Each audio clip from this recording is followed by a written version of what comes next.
sucesos han tenido lugar en el aeropuerto de Caracas. Inicia una nueva etapa. If you come illegally, you will now be removed.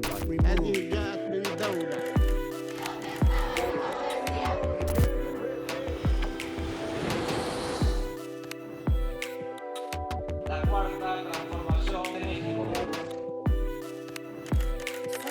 Grimper le thermomètre mondial.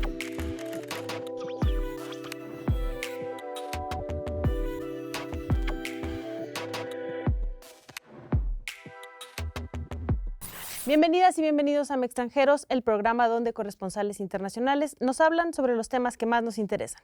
En esta ocasión hablaremos sobre la Suprema Corte de Justicia de la Nación, su renovación, también sobre la pobreza y la reducción en el país, lo que está ocurriendo internamente en Morena y ciertas fracturas, y la guerra entre Ucrania y Rusia. Acompáñenos a ver las portadas de este mes.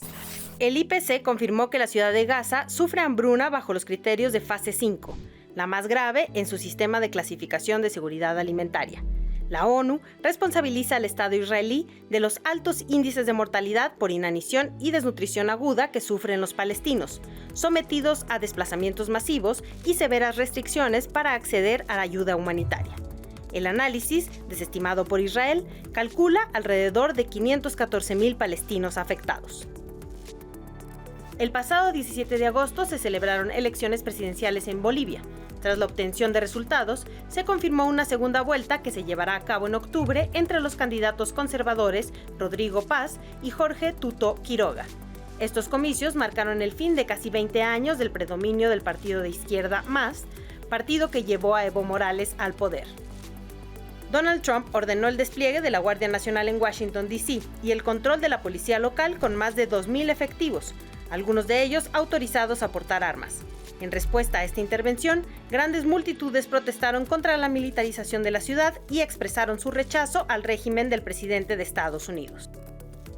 El pasado 15 de agosto, Donald Trump y Vladimir Putin se reunieron en Alaska sin lograr acuerdos sobre el conflicto en Ucrania. Tras el encuentro, varios países destacaron los elogios y gestos complacientes de Trump hacia Putin, así como la ausencia de Zelensky en la mesa, lo que alimentó críticas y especulaciones sobre un posible alineamiento de Washington con Moscú. Tras el encuentro con el presidente ruso, Trump se reunió en la Casa Blanca con líderes de la Unión Europea y Zelensky, quienes exigieron garantías de seguridad para Ucrania, similar a las del artículo 5 de la OTAN, mediante las cuales un ataque se consideraría una agresión a todos los países miembros de la organización. Tras asegurar que Nicolás Maduro es el líder del Cártel de los Soles, Estados Unidos reforzó su presencia militar en el Caribe con el despliegue de 3 buques destructores y alrededor de 4,000 efectivos para llevar a cabo una operación antinarcótica. El gobierno de Venezuela y sus aliados regionales calificaron la medida como una provocación a la que el gobierno venezolano respondió con la movilización de 4.5 millones de militares para proteger su costa. Una ola de incendios convirtió 2025 en el peor año registrado para la Unión Europea, con más de 1 millón de hectáreas quemadas que golpearon sobre todo a España y Francia. Entre los focos más graves estuvieron el incendio de Aude en Francia, el mayor desde 1949, así como en Galicia, España, donde se perdieron alrededor de 20,000 hectáreas. Los fuegos se atribuyen a las fuertes olas de calor y a la sequía agravada por el cambio climático.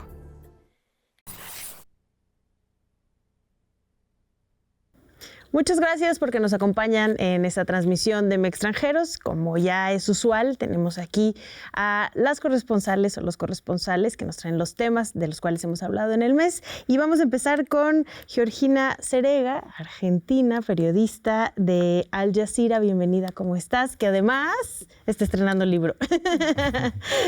Muchas gracias por la invitación. Sí, estamos estrenando el libro sobre el caso de corrupción de Segalmex en el sexenio de López Obrador. ¿Cómo se llama? Ponlo ahí para que sí lo... Licencia para robar, Segalmex, el hoyo negro que devoró a la 4T. Ahí está, ya hablaremos seguramente de ese tema en alguna ocasión acá en Mextranjeros, pero por lo pronto muy bienvenida por acá. También nos acompaña en esta ocasión el periodista de Estados Unidos, Kurt Hagbard, del medio Jacobin Magazine. Bienvenido, Kurt, ¿cómo estás? Muchas gracias, un gusto estar aquí nuevamente. También Mathieu Trullier, periodista francés de Le Monde, que es un gusto tenerte por acá nuevamente, Mathieu. Muchas gracias por la invitación, es un gusto estar aquí siempre. Y Rafael Archondo, periodista independiente boliviano. Bienvenido, Rafa, ¿cómo estás? Gracias, Itzel. Feliz de compartir la mesa con Kurt, con Matthew, con Georgina y felicitarla por su libro, ¿no? Qué bueno que lo haya podido presentar acá y lo tendremos que leer muy pronto. Seguramente iremos todos a comprarlo. Pero bueno, en este primer bloque hablaremos... Mathieu, me gustaría que nos ayudaras un poco con el contexto y entender lo que está pasando en los cambios en la Suprema Corte, pero también estos últimas decisiones que se alcanzaron a tomar en la Corte anterior y además algunos procesos judiciales por ahí que han llamado mucho la atención, ¿no? Como está el caso Vallarta y cómo esto ha afectado a esta visión que se tenía, ¿no? De esta nueva ola en el Poder Judicial.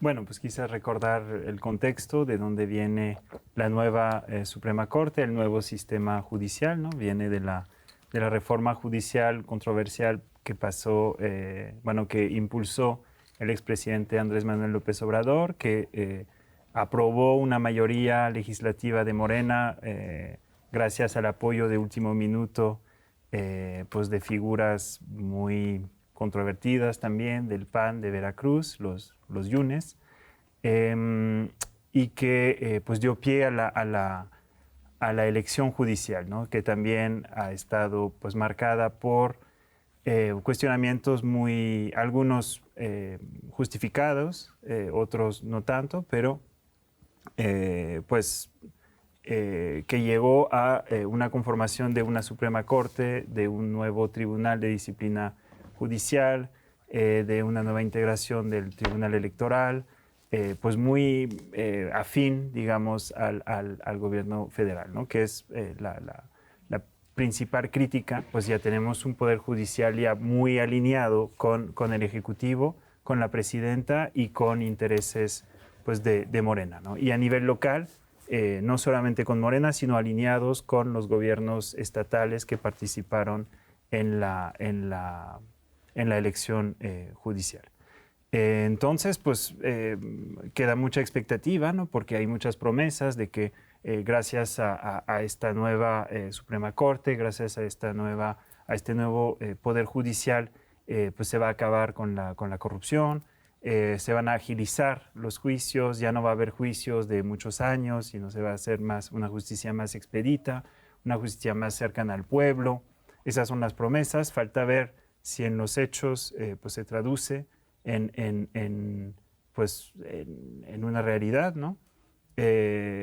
Más allá de la conformación del sistema de jueces y magistrados, pues hay una gran faltante que es las fiscalías, la Fiscalía General de la República, entre otras, pero las fiscalías locales, que pues son uno de los grandes ingredientes de la impunidad en México, ¿no? De los casos que duran muchos años, personas en la cárcel sin juicio, pues mucho se acecha esa responsabilidad al sistema de jueces, pero en realidad pues hay una responsabilidad más que compartida con las fiscalías. Entonces, pues falta ver, ¿no? Hay una componente política ya en el sistema judicial que quizás existía antes, pero ahora es clarísima porque ya no es un sistema de Suprema Corte donde se nombraban a ciertos ministros cada cierto tiempo. Entonces, cada presidente, digamos, tenía sus ministros, ministras. Ahora ya todos los ministros y ministras que van a entrar están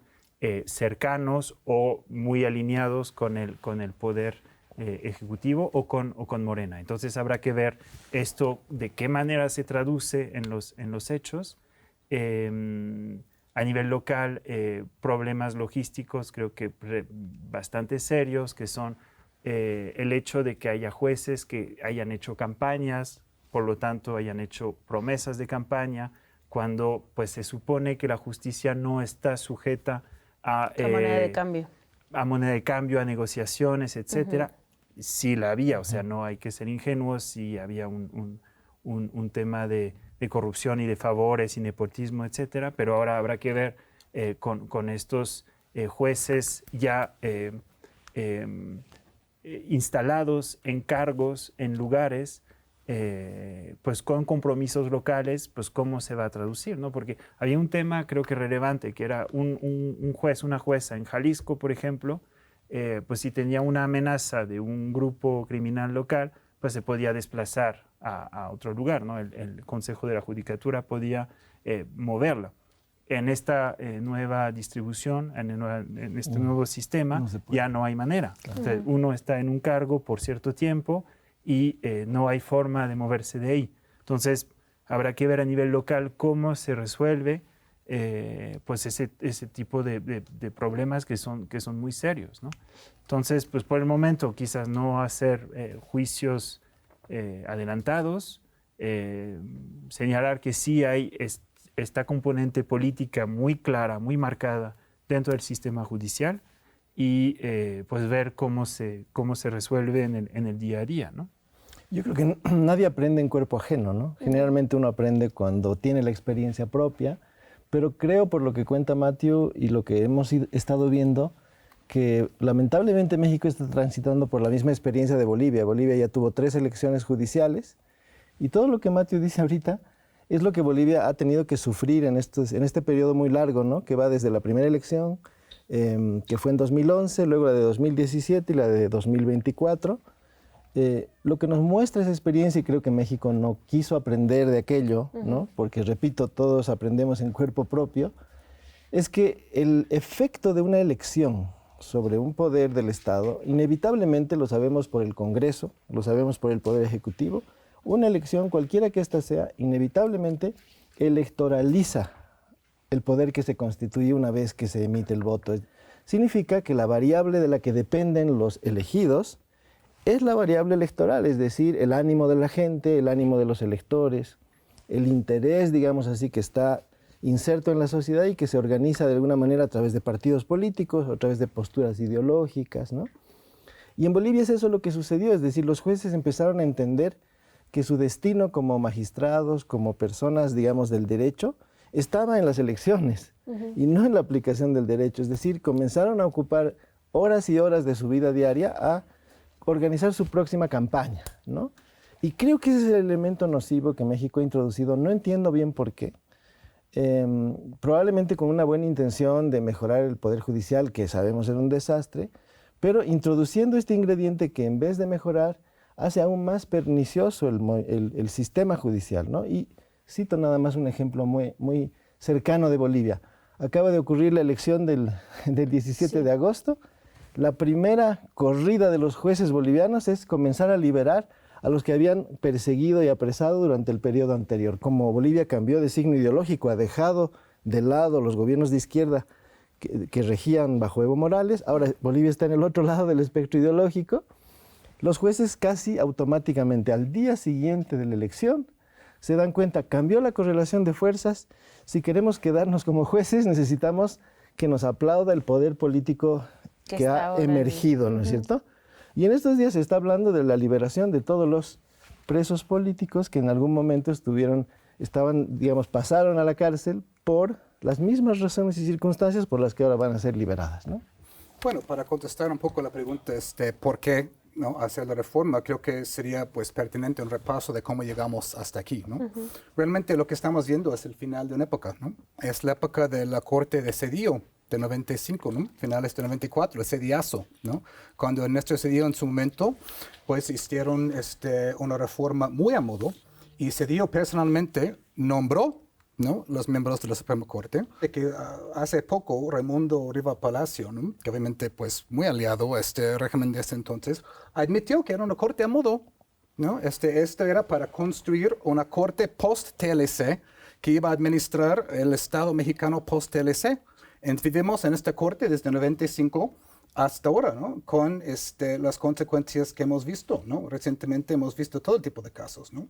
El nepotismo de casi la mitad de los empleados ahí en el corte, los escándalos de los fideicomisos, ¿no? El asunto de Norma Piña abiertamente llamándose opositora y diciendo que Alito Moreno era su amigo y su aliado político, e incluso reuniéndose con él y miembros del Tribunal Electoral en época de campaña, ¿no? Es decir, todo esto condujo a un asunto, una situación en que el 70% del público mexicano quería una reforma electoral. Esto no era un asunto minoritario. 70% del público estaba clamando por este asunto, ¿no? Vimos recientemente en el asunto de los capos expulsados a Estados Unidos cuántos cientos de amparos habían podido lograr.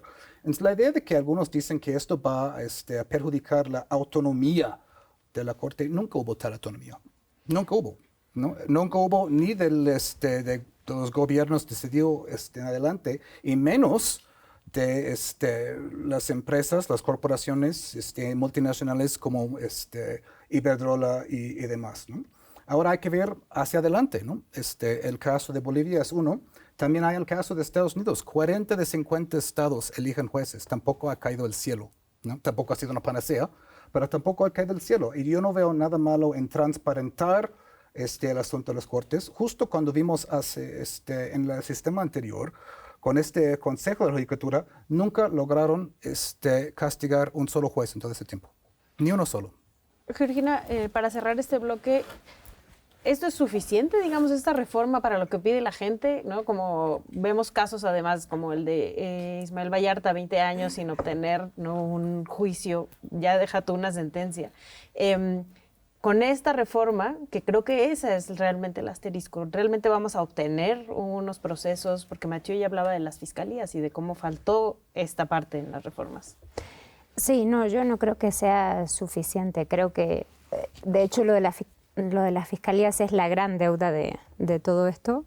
Hemos visto quienes cubrimos casos judiciales recurrentemente que la fiscalía arma una carpeta de investigación con muchas falencias, mal orquestada, mal argumentada la investigación, y eso acaba cayéndose en los tribunales en reiteradas ocasiones, o incluso nunca llega a sentencia, ¿no? Pero yo creo que lo de las fiscalías tiene que atenderse, y creo que además el gobierno lo sabe, tiene que dar una respuesta pronto a eso.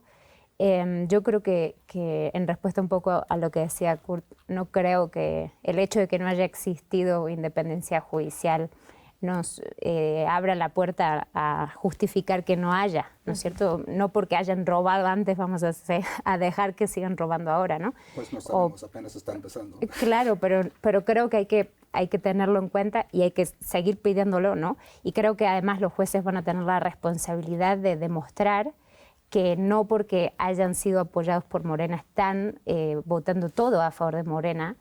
Y creo que esa es una tarea que tienen ellos que demostrar en el futuro y en las próximas decisiones que tomen, no solo la Suprema Corte, sino todos los jueces que hayan sido apoyados por el partido, bueno, que son muchos.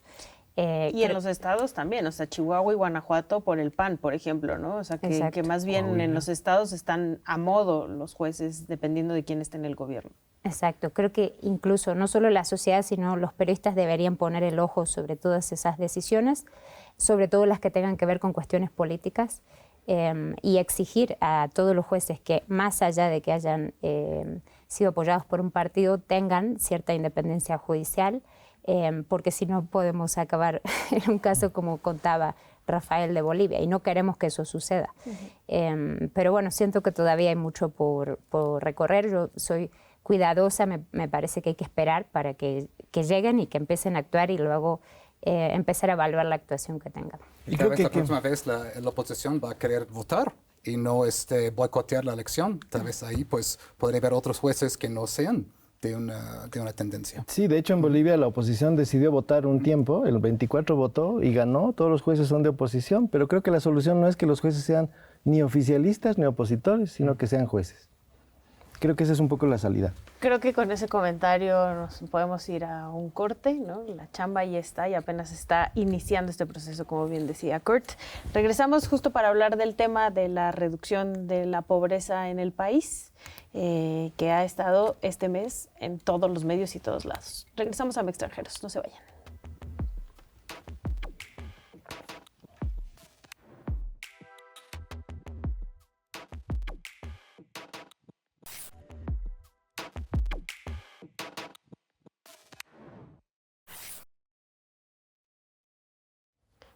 Continuamos en Extranjeros y como les prometíamos en el bloque pasado, vamos a hablar sobre el tema de la reducción de la pobreza, lo que plantea el gobierno, ¿no?, sobre el modelo social y también cómo la oposición cuestiona ciertas cosas. Pero, Kurt, ¿nos puedes dar un pequeño panorama de esto? Claro, con mucho gusto. Cuando llegó al poder López Obrador y Morena, pues obviamente fue con el lema de por el bien de todos, primero los pobres, que había sido su lema desde 2006. Y luego ahora pues era la cuestión de cómo iban a poder aplicar esto, ¿no? Es decir, por el bien de todos, primero los pobres, ¿no? Y ahora vemos, ¿no?, con este nuevo reporte del INEGI que hay buenas noticias al respecto, ¿no? Según el INEGI, en su reporte que cubre todo el sexenio, 2018, finales de 2018-2024, 13.4 millones de mexicanos salieron de la pobreza a lo largo del sexenio. Entre ellos también 2 millones salieron de la extrema pobreza, que es la parte de la población más difícil de alcanzar. Y esa es una muy buena noticia, ¿no?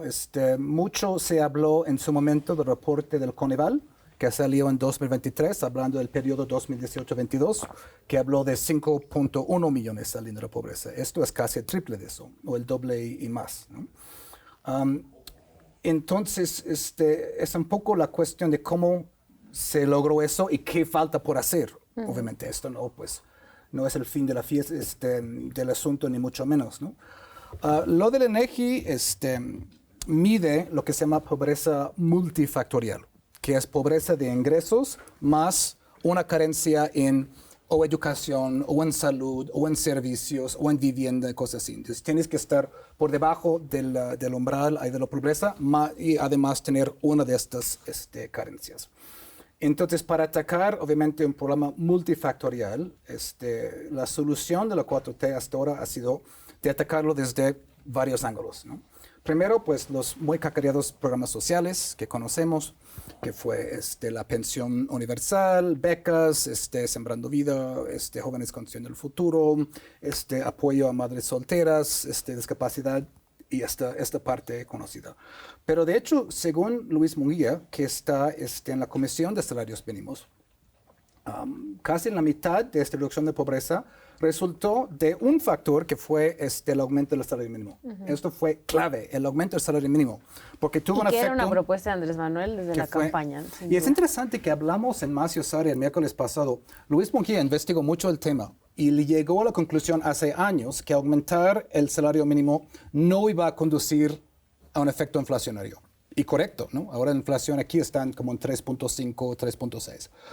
Escondieron el reporte en ese momento. Es decir, tanto era el peso de estas grandes voces internacionales diciendo que el aumento del salario mínimo causa inflación, que incluso llegaron al punto de esconder evidencia, en este caso de Luis, que contradecía esta tesis, ¿no? Increíble el asunto, ¿no? Entonces, algo tan sencillo, pero tan contraintuitivo para algunos, de aumentar el salario mínimo, que también tenía efectos, por ejemplo, en ciertos contratos sindicales, que dice que pues, si han aumentado el salario mínimo, nuestros salarios aumentan también, ¿no? Entonces, había el parte del programa sociales y el programa, el asunto del salario mínimo. Obviamente la reforma al outsourcing que empujó a más personas al empleo formal y ahí pues pudieron beneficiarse de la repartición de utilidades. El asunto que sigue siendo abierto de la reforma sindical, ¿no? Que pues propone elecciones, voto secreto para sindicatos, pues renegociar todos los contratos, nuevos tribunales para intentar romper con esta gran tradición del charismo en México y llegar a un sindicalismo realmente independiente, una tarea todavía pendiente, ¿no? Entonces, ahí, pues, una serie de maneras para llegar a esta solución. Eso dicho, ¿no? Sigue habiendo 30% de la población en pobreza y sigue habiendo, pues, una extrema pobreza. Pero lo bueno de lo que hemos visto en estos años es que realmente hemos visto que los beneficios sí han llegado hacia donde tienen que llegar. No solamente los que están en pobreza en situaciones urbanas, que hasta cierto punto son los más fáciles de alcanzar, sino personas en el campo, mujeres, indígenas y estados del sur. Sí ha visto ventajas. Ahora el asunto es, ¿no? Se ha hecho avances en el asunto de cortar esta brecha en ingresos entre los ricos y los pobres. Pero México sigue siendo un país hondamente desigual en el asunto de la riqueza. Es decir, bajar la brecha de ingresos es una cosa, pero lo de la riqueza es mucho más difícil. Y nada más para y hasta los gobiernos de Andrés Manuel y de Claudia le tienen miedo a la reforma fiscal. Claro, y hay que hacerlo. Yo estoy de acuerdo con eso. Hay nada más para cerrar, ¿no? Porque yo sigo la prensa anglófona, es parte de mi trabajo. El New York Times en 2022 hizo un gran reportaje diciendo que las reformas de López Obrador están haciendo daño a los pobres. Eso es lo que dijo el New York Times en 2022. Está haciendo daño a los pobres. The Guardian dijo en su momento, nada ha cambiado con el gobierno de López Obrador. Ahora The Guardian está sacando reportajes diciendo que la reducción de la pobreza fue histórica. Entonces, qué interesante que la prensa anglófona no vio lo que estaba pasando en México. Yo quería complementar lo que Kurt decía, que es una muy buena introducción al tema, que uno de los elementos que tal vez no se ha mirado con tanto detalle de la política social en general en México es que normalmente los programas sociales estaban pensados desde el punto de vista, otra vez, electoral, ¿no? Es decir, se buscaba a través de los programas sociales conseguir votos. Y creo que de alguna forma esta idea de focalizar los apoyos en determinados segmentos y de alguna manera transferir esos apoyos a los gobernadores y a otras instancias del gobierno, lo que sucedió antes obviamente de López Obrador, creo que era la parte perversa de la política social, es decir, el uso político electoral de los programas sociales. Y creo que el gran salto que ha dado López Obrador es un poco todo lo que ha dicho Kurt, pero adicionalmente yo agregaría que la mayoría de los apoyos sociales son universales. Es decir, se entregan apoyos sociales a todos los que tienen una edad determinada o los que tienen una condición, pero no hay ninguna segmentación por sectores, digamos así, que eso es lo que daba pie al manejo, digamos, proselitista de estos programas, ¿no? Y yo hace poco leí una tesis sobre eso que mostraba que efectivamente el éxito electoral de Morena no tenía necesariamente conexión con la entrega de apoyos sociales, precisamente porque los apoyos sociales eran para todos los mayores de una determinada edad, por ejemplo, lo cual impedía que los que reciben el beneficio digan, me lo están dando y me lo van a quitar, ¿no? Si es que no voto por tal y cual partido, ¿no? Es decir, en el momento en que el apoyo es universal, ya deja de incidir, digamos, la variable partidaria. Creo que ese es un gran avance, porque ha, digamos, separado la política social de las actividades propias de los partidos. De acuerdo. Yo celebro la noticia, me parece que sí, es muy importante, que no hay que restarle valor. Estamos hablando de mucha gente. Creo que la pobreza, hay dos formas de atenderla, una a corto plazo y otra a largo, y creo que los programas sociales ahí ayudan a atender la pobreza de manera inmediata para que la gente hoy pueda acceder a alimento o a tener un dinero que le ayude a pagar sus necesidades. Creo que esas políticas que yo estoy a favor y apoyo, tienen que venir acompañadas de políticas a largo plazo, y creo que ha sido interesante en ese sentido el hecho del salario mínimo, porque ha sido una política más pensada a largo plazo y a ayudar a esa gente a salir de su situación. Creo que hay que dejar de lado como la politiquería en este caso y pensar en profundidad cuáles fueron esos motivos que sacaron a esta gente, y si efectivamente lo del salario mínimo, que parece que sí, es uno de las grandes causales, pues empezar a pensarlo como tal, porque todavía hay casi 40 millones de personas en la pobreza. Creo que se necesita otra estrategia para la pobreza extrema, porque evidentemente no ha servido, o sea, la gente que ha salido de pobreza extrema ha sido un número bastante pequeño comparado al otro, entonces evidentemente la estrategia que sirve para pobreza no sirve para pobreza extrema. Es un grupo que no tiene trabajo formal, entonces lo del salario mínimo no le ayuda. Es un grupo que está muy aislado y generalmente los programas tampoco llegan a ciertos puntos. Entonces, para ese grupo yo creo que se necesita una estrategia completamente diferente a desarrollar. Y creo también que hay que seguir pensando en estrategias a largo plazo que acompañen la salida de la gente en otros factores. Como decía, el INEGI mide pobreza multidimensional. Entonces, en ese sentido hay que pensar en acceso a la vivienda digna, hay que pensar en acceso a la educación y acceso a la salud. Y ahí es interesante porque más allá de que celebramos los números buenos, también, y no hay que ocultarlo, me parece, hay números que no dieron tan bien, como por ejemplo el acceso a la salud, que la falta de acceso a la salud sí aumentó. Hay un 35% actualmente de la población que no accede o que no está pudiendo acceder a la salud.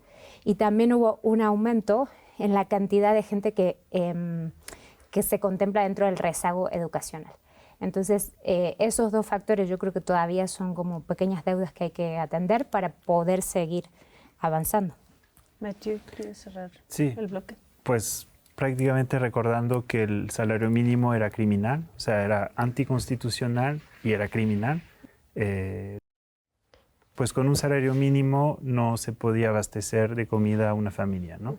Lo cual de por sí era una cosa terrible y anticonstitucional, porque la Constitución planteaba que un ingreso laboral tiene que ser suficiente y digno, etcétera. Entonces, pues sí, era una deuda histórica. Falta más, porque a lo mejor desde entornos urbanos, etcétera, no se ve como un salario mínimo. O sea, hay mucha gente que sí gana un salario mínimo o dos. Y hay mucha gente que sigue trabajando 48 horas. Hay una reforma pendiente de las 40 horas. Hay muchas cosas todavía que faltan por hacer. Eso fue un primer paso muy bueno, muy grande. Falta mucho porque aún así el salario mínimo en su forma actual pues sigue siendo muy bajo, ¿no? Estamos hablando de una economía integrada a América del Norte y el salario en México sigue siendo ridículo comparado con el de Estados Unidos o Canadá, ¿no? Entonces creo que hay que seguir por ahí. Fue un atino de la administración pasada, en efecto, contra pues, la Coparmex y todo el sector empresarial, que ellos sí no trabajan 48 horas, que ellos sí, pero que sí decían que iba a poner en riesgo toda la economía, pues no, resulta que no. Y aún así, aún multiplicando por 10 el salario mínimo, no llegaríamos al salario de Estados Unidos. Entonces, pues digamos, la fuerza productiva de México no se vería tan afectada, ¿no? Pero justo hay que romper esos dogmas y ahora el dogma que falta es el de las 40 horas. Porque mucha gente clase mediera, pues sí tiene su fin de semana, tiene sus 2 días de descanso, entonces no parece una lucha tan prioritaria, pero hay mucha gente que no, que solo tiene un día de descanso a la semana y que se parte el lomo y no es justo, ¿no? Que haya una sociedad tan desigual no solo en salarios, sino en condiciones laborales, ¿no? Entonces, pues sí, seguir. Y falta más, falta mucho, falta acceso a salud, falta educación, o sea, digamos, al menos la narrativa está puesta ahí, lo cual está bien, porque antes no estaba puesta, esa era una cosa que no existía. Pero ya empezamos a ver también resistencias internas al interior mismo de Morena, de no, las 40 horas vamos a ver. Están los sindicatos charros, el Pedro Aces, oponiéndose a las 40 horas. O sea, hay tensiones ya internas dentro de Morena de hasta dónde llegamos, porque estos sectores empresariales ya empiezan a ver cómo frenan estos avances sociales. Y ahí hay que seguir el rumbo. Justo nos tenemos que ir a un corte, pero nos acabas de dar pie para nuestro siguiente bloque, que queremos hablar sobre las fracturas dentro de Morena, así que vámonos rapidísimo a un corte y regresamos acá en Extranjeros.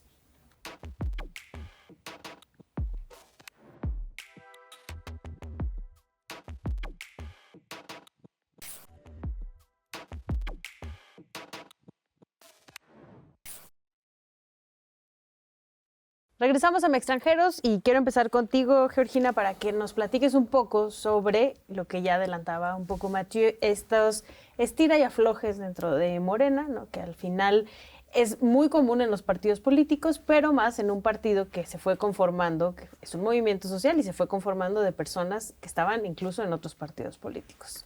Sí, Morena, bueno, está atravesando por el verano negro, ¿no? Que le dicen. Porque les ha tocado todas las crisis en pocas semanas atravesarlas y ahí van.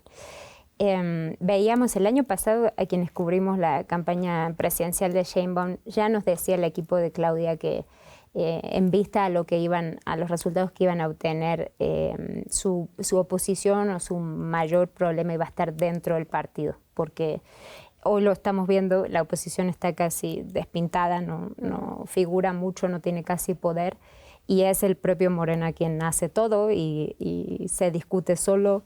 Entonces, en este sentido, tenemos varios casos que hemos visto este verano.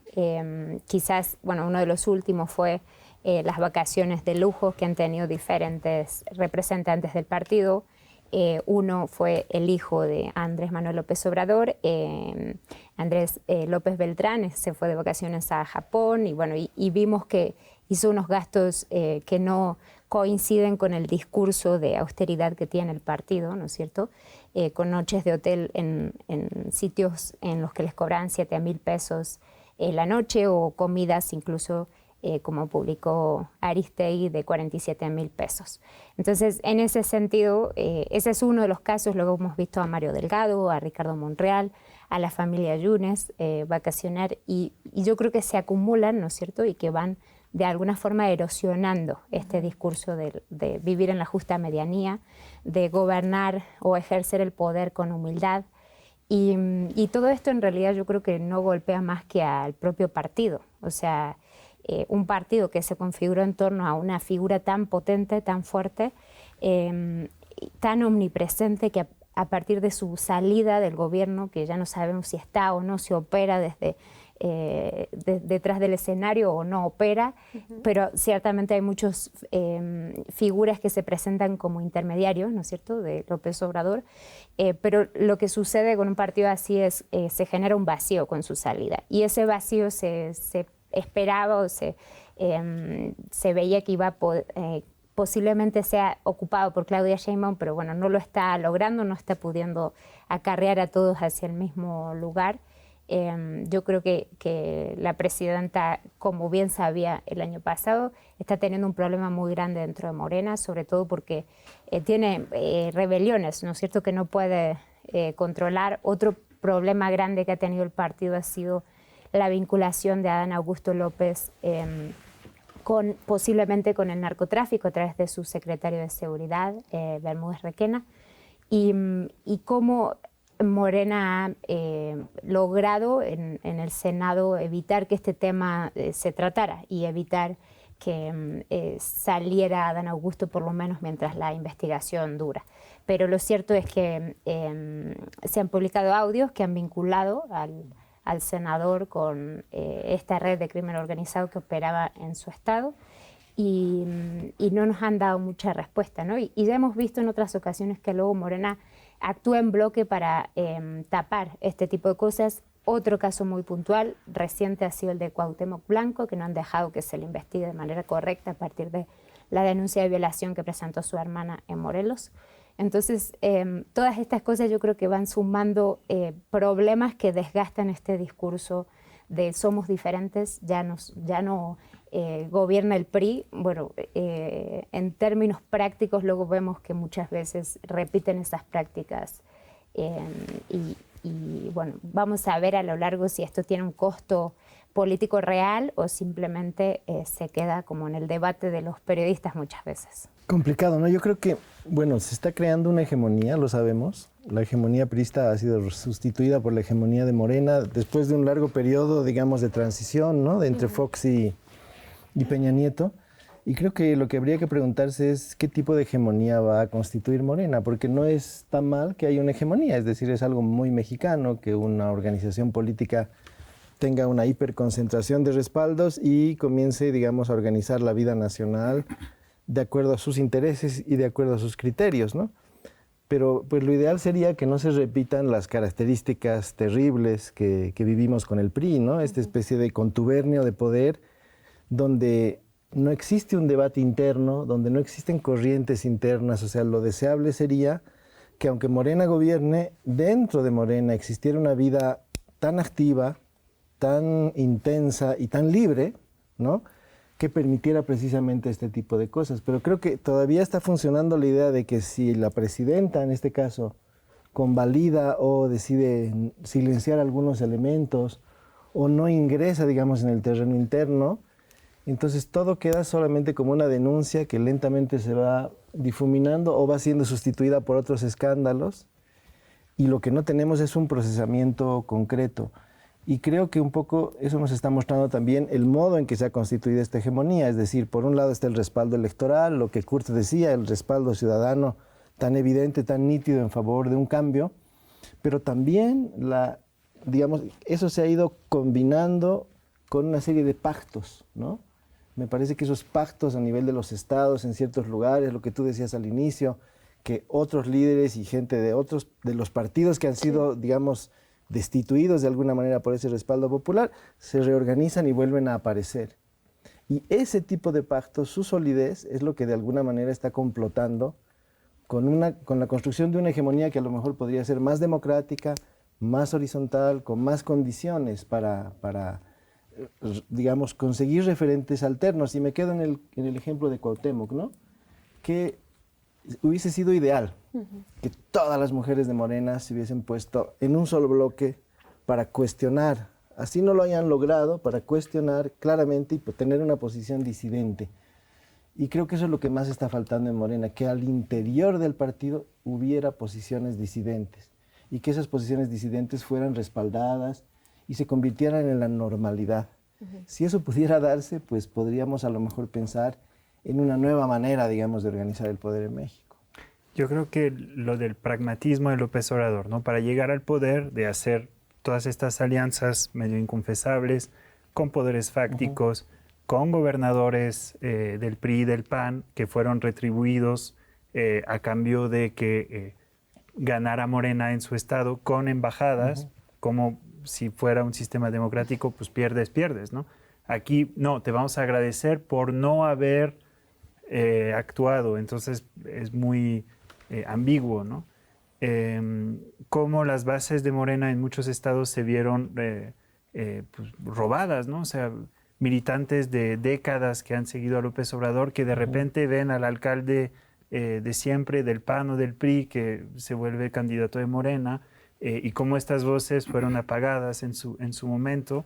Entonces, este amalgama de toda esta gente que se sumó a López Obrador viendo que ya iba a ganar y que ya pues se concretaron en un movimiento que estaba solo en torno en una figura, como dijo Georgina, y que cuando se va él, estas corrientes se van repartiendo, ¿no? Y el mismo López Obrador las repartió con las famosas corcholatas, ¿no?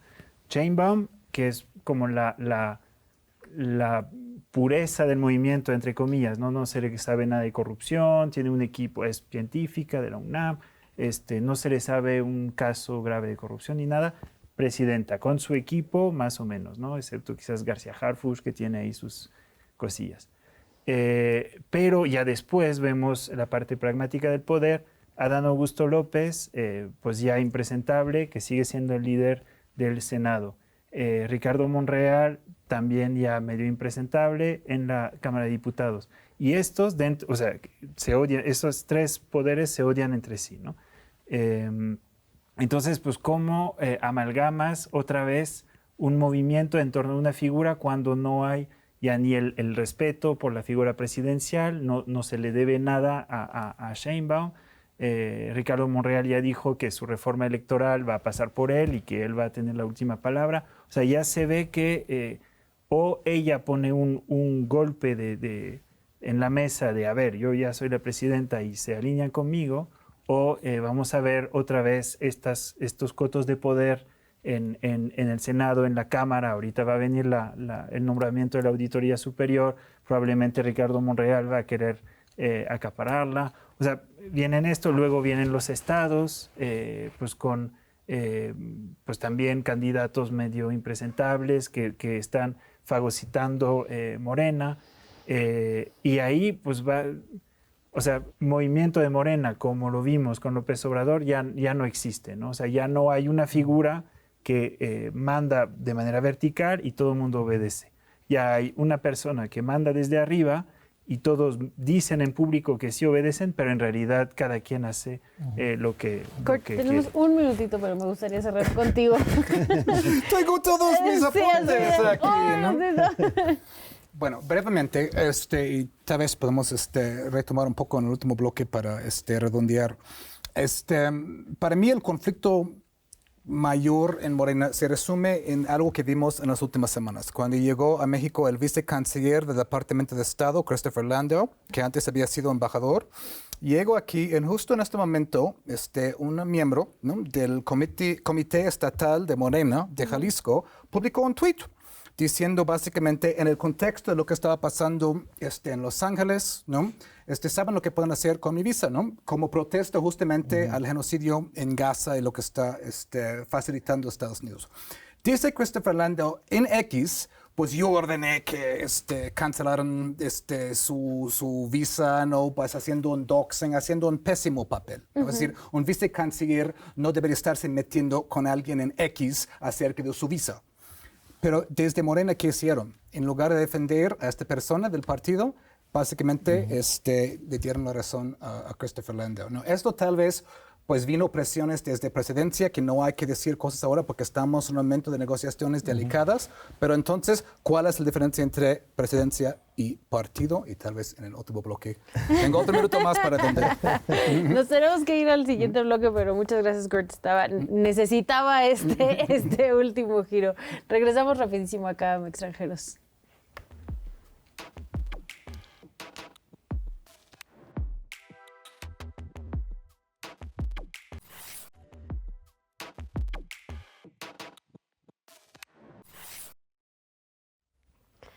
Continuamos en Extranjeros y no voy a decir nada porque tenemos poco tiempo. Venga, Rafa.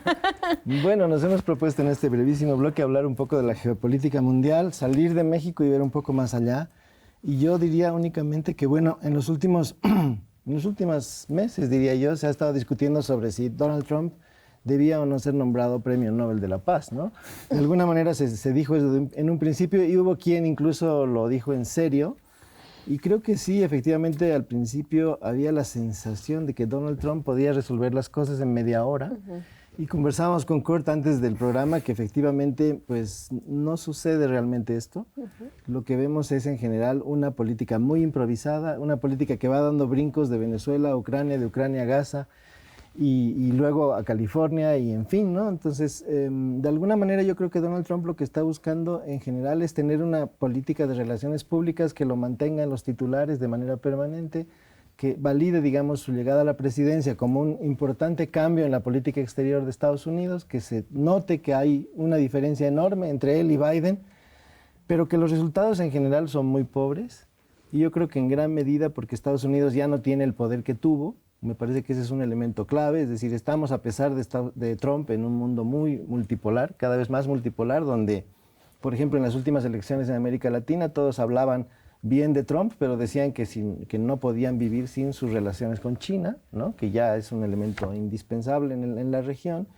Y entonces creo que de alguna manera es muy difícil comprender el mundo de hoy de esa manera, es decir, con un poder que ya no es el que fue, y con una serie de factores intermedios que van marcando un poco los acontecimientos y que son cada vez más azarosos. Yo creo que vivimos en una especie de caos, en una especie de desorganización en cierto sentido. Y bueno, aquí hay voces para poder avanzar en esa explicación. Pero muy brevemente, para redondear lo que estaba diciendo al final, me parece que la estrategia de la presidenta, justamente en cuanto a esos impresentables, es mantenerlos en su lugar, pero en una posición debilitada, ¿no? Este eje en Montreal, haces con sus andanzas en helicóptero y todas esas cosas, y ahora Adán Augusto con el asunto ahí que vimos, ¿no?, de Hernán Bermúdez, ¿no? Entonces yo creo que el cálculo es que le conviene a ella tenerlos donde están para no provocar una ruptura prematura, pero en una posición debilitada para ir concentrando o afianzando su poder sin una ruptura abierta para las reformas que siguen. Bueno, y también falta ver estos comités municipales que me ven, pues los veo muy bien, pero a ver si realmente tienen una voz ahí y no nada más son comités municipales para repartir, ¿no?, regeneración. Eso queda por verse.